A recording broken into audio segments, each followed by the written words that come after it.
సంఖ్యాకాండము 20వ అధ్యాయము. బండలో నుంచి నీళ్లు. మొదటి నెలలో ఇశ్రాయేలీయుల సమాజమంతా సీను అనే నిర్జన బీడు ప్రాంతానికి వెళ్ళారు. వారు కాదేషులో శిబిరం వేసుకున్నారు. అక్కడ మిర్యాము చనిపోయింది. ఆమెను అక్కడ పాతిపెట్టారు. ఆ సమాజానికి నీళ్లు లేనందువల్ల వారు మోషే అహరోనులకు విరోధంగా పోగయ్యారు. ప్రజలు మోషేను విమర్శిస్తూ, మా తోటి ఇశ్రాయేలీయులు యెహోవా ముంగిట్లో చనిపోయినప్పుడు మేము కూడా చనిపోతే బాగుండేది. మేము మా పశువులు చనిపోవడానికి యెహోవా సమాజాన్ని ఈ నిర్జన బీడు ప్రాంతంలోకి ఎందుకు తీసుకొచ్చావు? ఈ భయంకరమైన ప్రాంతానికి మమ్మల్ని తీసుకురావడానికి ఐగుప్తులోనుంచి మమ్మల్ని ఎందుకు రప్పించావు? ఈ ప్రాంతంలో గింజలు లేవు, అంజూరాలు లేవు, ద్రాక్షలు లేవు, దానిమ్మలు లేవు, తాగడానికి నీళ్ళే లేవు అన్నారు. అప్పుడు మోషే అహరోనులు సమాజం ఎదుట నుంచి సన్నిధి గుడారపు ద్వారంలోకి వెళ్లి సాగిలపడినప్పుడు యెహోవా మహిమ వాళ్లకు కనిపించింది. అప్పుడు యెహోవా మోషేతో, నువ్వు నీ కర్ర తీసుకుని నువ్వు నీ సహోదరుడు అహరోను ఈ సమాజం అంతటినీ చేర్చి వారి కళ్ళ ఎదుట ఆ బండతో మాట్లాడి నీళ్లు ప్రవహించుమని దానికి ఆజ్ఞాపించు. నువ్వు వారి కోసం బండలో నుంచి నీళ్లు రప్పించి ఈ సమాజం వారి పశువులు తాగడానికి ఇవ్వాలి అన్నాడు. యెహోవా అతనికి ఆజ్ఞాపించినట్టు మోషే ఆయన సన్నిధిలో నుంచి ఆ కర్ర తీసుకెళ్ళాడు. తర్వాత మోషే అహరోనులు ఆ బండ ఎదుట సమాజాన్ని సమకూర్చినప్పుడు అతడు వారితో, తిరుగుబాటు జనాంగమా, వినండి. మేము ఈ బండలో నుంచి మీకోసం నీళ్లు రప్పించాలా అన్నారు. అప్పుడు మోషే తన చెయ్యి ఎత్తి రెండుసార్లు తన కర్రతో ఆ బండను కొట్టినప్పుడు నీళ్లు సమృద్ధిగా ప్రవహించాయి. ఆ సమాజం పశువులు తాగాయి. అప్పుడు యెహోవా మోషే అహరోనులతో, మీరు ఇశ్రాయేలీయుల దృష్టిలో నన్ను నమ్మలేదు, నా పవిత్రత నిలబెట్టలేదు గనక నేను ఈ సమాజానికి ఇచ్చిన దేశంలోకి మీరు వారిని తీసుకెళ్ళలేరు అన్నాడు. ఈ నీళ్ల ప్రాంతానికి మెరీబా అని పేరు. ఎందుకంటే ఇశ్రాయేలీయులు యెహోవాతో వాదించినప్పుడు ఆయన వారి మధ్య తన పవిత్రత చూపించుకున్నాడు.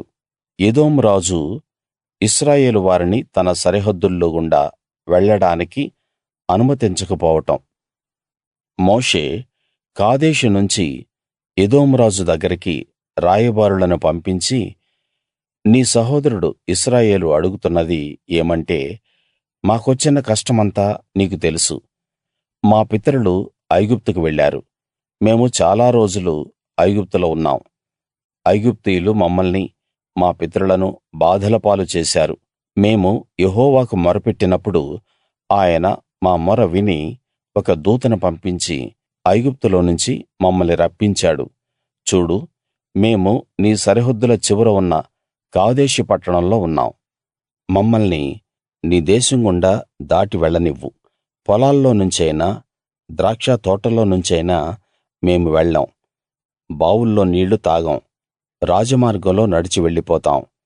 నీ సరిహద్దులు దాటే వరకూ కుడివైపుకైనా ఎడమ వైపుకైనా తిరగకుండా వెళ్ళిపోతాం అని చెప్పించాడు.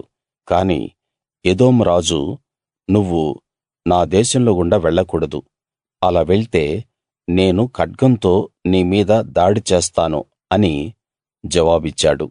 అప్పుడు ఇశ్రాయేలీయులు అతనితో, మేము రాజమార్గంలోనే వెళ్తాం. మేము గాని మా పశువులు గాని నీ నీళ్లు తాగితే దాని ఖర్చు చెల్లిస్తాం. కేవలం మమ్మల్ని కాలినడకతో వెళ్ళనివ్వు అంతే అన్నారు. అప్పుడు అతడు, నువ్వు రాకూడదు అన్నాడు. అప్పుడు ఎదోము రాజు అనేకమంది సైన్యంతో మహాబలంతో బయలుదేరి వారి మీదకు వచ్చాడు. ఎదోము రాజు ఇశ్రాయేలును తన సరిహద్దుల్లో గుండా దాటి వెళ్ళడానికి అనుమతించలేదు గనక ఇశ్రాయేలీయులు అతని దగ్గర నుంచి తిరిగి వెళ్ళిపోయారు. అహరోను మరణం. అప్పుడు ఇశ్రాయేలీయుల సమాజమంతా కాదేషులో నుంచి ప్రయాణం చేసి హోరు కొండకు వచ్చారు.